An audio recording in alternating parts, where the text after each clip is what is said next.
नमस्कार। चलिए आज बात करते हैं भीमा कोरेगांव की। ये सिर्फ एक लड़ाई की कहानी नहीं है, बल्कि एक ऐसे प्रतीक की, एक ऐसी विरासत की कहानी है जिसकी गूंज आज भी भारत के समाज और राजनीति में सुनाई देती है। तो आखिर सवाल क्या है? सवाल ये है कि 200 साल से भी पुरानी एक लड़ाई आज इतनी ज्यादा चर्चा में क्यों है? इतना विवाद क्यों? तो चलिए इसी सवाल का जवाब ढूंढते हैं और इसकी शुरुआत करेंगे हम हाल में हुई कुछ घटनाओं से। तो सबसे पहले ये समझना जरूरी है कि आखिर हाल के कुछ सालों में ये ऐतिहासिक जगह अचानक से नेशनल हेडलाइंस में कैसे आ गई। देखिए, बात है साल 2018 की। इस लड़ाई को पूरे 200 साल हो चुके थे और इसकी सालगिरह मनाने के लिए लाखों लोग जमा हुए थे, लेकिन इसी दौरान वहां हिंसक झड़पें हो गईं। इस एक घटना ने, आप कह सकते हैं, पूरे देश का ध्यान अपनी ओर खींच लिया और यहीं से एल्गार परिषद केस की भी शुरुआत हुई। लेकिन देखिए, आज के इस विवाद को अगर समझना है तो हमें इतिहास के पन्नों को तो पलटाना ही पड़ेगा।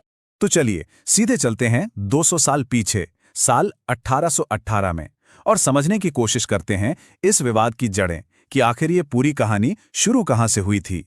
तारीख याद रखिएगा, 1 जनवरी 1818। जगह थी पुणे के पास भीमा नदी का किनारा। मौका था तीसरे एंग्लो मराठा वॉर का, और यहीं पर एक ऐसी लड़ाई लड़ी जा रही थी जो आने वाले समय में इतिहास बदलने वाली थी। अब देखिए मैदान में कौन कौन थे। एक तरफ थी ब्रिटिश ईस्ट इंडिया कंपनी की फौज, जिसका नेतृत्व कर रहे थे कैप्टन फ्रांसिस टॉन्टन, और दूसरी तरफ था पेशवा बाजीराव द्वितीय का विशाल मराठा साम्राज्य।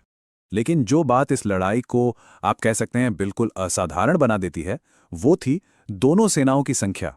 ब्रिटिश ईस्ट इंडिया कंपनी की तरफ से लड़ने वाले सैनिक कितने थे? महज 834। और उनके सामने खड़ी थी पेशवा की एक विशाल सेना, जिसमें करीब 28,000 सैनिक थे। सोचकर देखिए, कहां 800-850 लोग और कहां 28,000। मतलब ये एक ऐसी लड़ाई थी जो किसी भी नजरिए से बराबरी की नहीं थी। और यहीं पर इस कहानी का सबसे जरूरी पहलू सामने आता है। ब्रिटिश सेना की जो ये छोटी सी टुकड़ी थी ना, इसमें ज्यादातर सैनिक महार समुदाय से थे, जिन्हें उस समय एक दलित समुदाय माना जाता था। और ये जानकारी इस पूरी कहानी का केंद्र है। तो हुआ क्या? हुआ ये कि इतनी कम संख्या में होने के बावजूद इन सैनिकों ने गजब की बहादुरी दिखाई। उन्होंने अपनी पोजीशन को डिफेंड किया और अंत में पेशवा की इतनी बड़ी सेना को पीछे हटने पर मजबूर कर दिया। यह सच में एक अविश्वसनीय जीत थी। तो सवाल उठता है कि इस असाधारण वीरता को, इस हिम्मत को आखिर याद कैसे रखा गया? तो देखिए कहानी आगे कैसे बढ़ी।